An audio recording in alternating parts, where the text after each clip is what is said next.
जय हिंद दोस्तों, मैं हूं रामचंद्र वर्मा और आप लोग देख रहे हैं आरवी मैथ एंड साइंस। आज हम लोग देखेंगे क्लास 6 के मैथ के चैप्टर नंबर 2 जिसका नाम है पूर्ण संख्याएं। उसमें हम लोग देखेंगे कि अभ्यास 2 के बी में कितने सवाल हैं और उन सभी सवालों को बहुत ही आसानी से बहुत ही आसान भाषा में उसको हल करना सीखेंगे। तो अगर आप लोग हमारे चैनल को सब्सक्राइब नहीं किए हैं तो चैनल को सब्सक्राइब कर लीजिए और बेल आइकन को दबा लीजिए ताकि वीडियो की नोटिफिकेशन सबसे पहले आप तक पहुंचे। तो चलिए शुरू करते हैं आज की क्लास। पहला सवाल दिया गया है कि संख्या रेखा पर अंकित योग्य तथ्यों को लिखिए।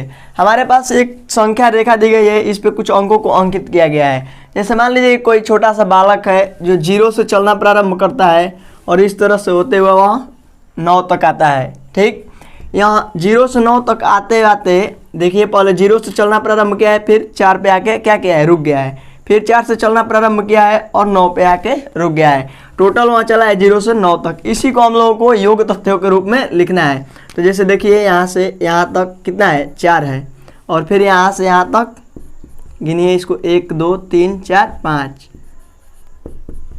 9। इस तरह से हम लोग पहले सवाल को आसानी से कर सकते हैं। देखिए दूसरा सवाल दिया गया है, उसी तरह से 0 से चलना प्रारंभ किया और 5 पे आके रुका, तो यहाँ पे हो जाएगा 5 और प्लस, और यहाँ से यहाँ तक फिर गिनिए 1 2 3 4 5 और 6, 5 + 6 बराबर कितना हो जाएगा, 11। इस तरह से हम लोग पहले सवाल को बहुत ही आसानी से कर सकते हैं। तो चलिए 2 नंबर सवाल को देखते हैं। 2 नंबर सवाल दिया गया है कि निम्नलिखित तथ्यों को संख्या रेखा पर दिखाइए। हमारे पास कुछ तथ्य दिए गए हैं, इसी को संख्या रेखा पर दिखाना है। तो सबसे पहले हम लोग एक संख्या रेखा बनाएंगे इस तरह से, संख्या रेखा। तो यहाँ पे हो जाएगा 0, यहाँ पे होगा 1, यहाँ पे 2, यहाँ पे 3 4 5 6 7 8 9 और 10। इस तरह से हम लोग एक संख्या रेखा बना लेंगे। और देखिए यहाँ पे +5 दिया गया है, तो आप लोग 0 से स्टार्ट कीजिए इसको, इस तरह से 0 और लेकर कहाँ जाना है, 5 तक। अब इस तरह से करेंगे हम लोग और इसको 5 पे ला करके इस तरह से कर देंगे और यहाँ पे तीर बना देंगे। इसका मतलब यहाँ है कि 0 से चला है और जाके 5 पे क्या हुआ है, रुका है, फिर 5 से चलना प्रारंभ किया है और 4 तक गया है आगे। तो यहाँ से गिनिए 1 2 3 और 4। तो यहाँ यानी कि यहाँ 5 से उठाएंगे इसको और इस तरह से लाएंगे और यहाँ पे इसको ला के छोड़ देंगे, और एक यहाँ से तीर इस तरह से करेंगे और इस तरह से ला के यहाँ पे छोड़ देंगे। इस तरह से हम लोग बहुत ही आसानी से संख्या रेखा बना सकते हैं। तो आइए इसको भी देखते हैं। इसको भी उसी तरह से इस तरह से संख्या रेखा बनाएंगे। यहाँ पे हो जाएगा 0, यहाँ पे 1 2 3 4 5 और 6। देखिए 0 से 0 अब +5 बनाना है, तो इसमें 0 को उसी तरह छोड़ देंगे और यहाँ से क्या करेंगे हम लोग, इस तरह से और यहाँ पे लाके छोड़ देंगे उसको। इस तरह से बहुत ही आसानी से हम लोग संख्या रेखा पर तथ्यों को दर्शा सकते हैं। इसको बनाने में थोड़ी प्रॉब्लम हो रही होगी। देखिए यहाँ अगला सवाल है कि इसको भी हम उसी तरह संख्या रेखा बनाएंगे। यहाँ दर्शाएंगे 0 1 2 3 4 5 6 7 8 और इस तरह से हम लोग बना लेंगे अपनी सुविधा के अनुसार। जहाँ तक मन करे वहाँ तक जो दर्शाना रहेगा वही दर्शाएंगे। तो देखिए पहले 0 से इसको उठाएंगे हम लोग, 2 पे ले जाके छोड़ देंगे, 0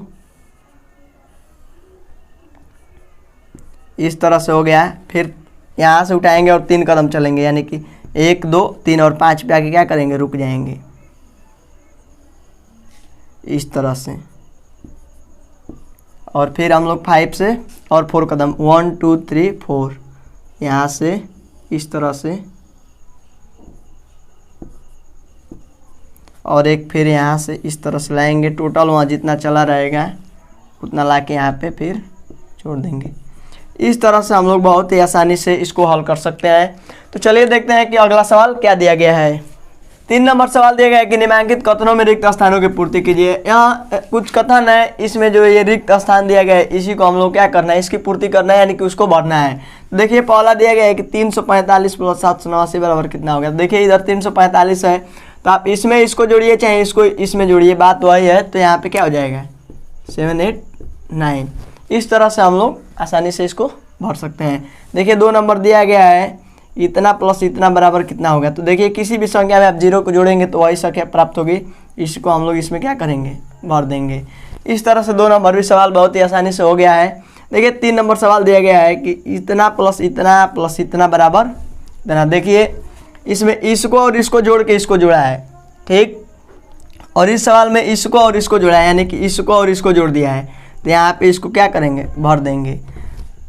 इस तरह से हम लोग 3 नंबर सवाल को भी आसानी समझ गए। एक सवाल और इसमें बचा है, उसको भी आइए देख लेते हैं। 4 नंबर सवाल दिया गया है कि पूर्ण संख्याओं के लिए घटाने की संक्रिया क्रम विनिमय नहीं है, 3 विभिन्न युग्म लेकर इसकी जांच कीजिए। हम लोगों को पता है कि पूर्ण संख्याओं के लिए घटाने की संक्रिया क्रम विनिमय नियम को पालन नहीं करती है, बस इसी को दिखा देना है कि इसकी जाँच कर देना है। तो देखिए दिया है, मान लीजिए कि पहली कोई युग्म है, 2 संख्या है 7 और 5, इस तरह से कोई 2 संख्या है और बताना है कि क्रम विनिमय नियम का पालन करते हैं या नहीं। तो देखिए 7 में से हम लोग यदि 5 को घटाएंगे तो यहाँ पे 2 हो जाएगा। अब क्रम विनिमय का नियम यह है कि क्रम को इधर उधर किया जाए लेकिन उसके मान में कोई परिवर्तन ना हो। तो देखिए अब इस 5 में से हम लोग 7 को घटाएंगे तो यहाँ पे आ जाएगा -2, जो कि यहाँ दोनों बराबर नहीं है, इसके मान में क्या हो जा रहा है, परिवर्तन हो जा रहा है। तो 3 युग्म लेकर के बताना है। तो देखिए दूसरा युग्म हम लोग ले लेंगे, मान लीजिए कि 8 है और यहाँ पे 4 है। इस तरह से 2 संख्याएं हैं। अब देखिए 8 में से हम लोग 4 को घटाएंगे तो हो जाएगा 4, लेकिन 4 में से 8 को घटाएंगे तो हो जाएगा -4। तो यहाँ दोनों संख्याएं बराबर नहीं हैं।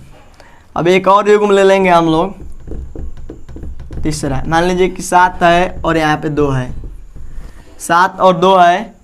तो 7 में से हम लोग 2 को घटाएंगे तो यहाँ पे हो जाएगा 5, लेकिन 2 में से 7 को घटाएंगे तो यहाँ पे हो जाएगा -5। इस तरह से हम लोग बहुत ही आसानी से दर्शा सकते हैं कि पूर्ण संख्याओं के लिए घटाने की संक्रिया क्रम विनिमय नहीं होती है। तो इस तरह से हम लोगों की प्रश्नावली यानी कि अभ्यास 2 का भी समाप्त हो गया है।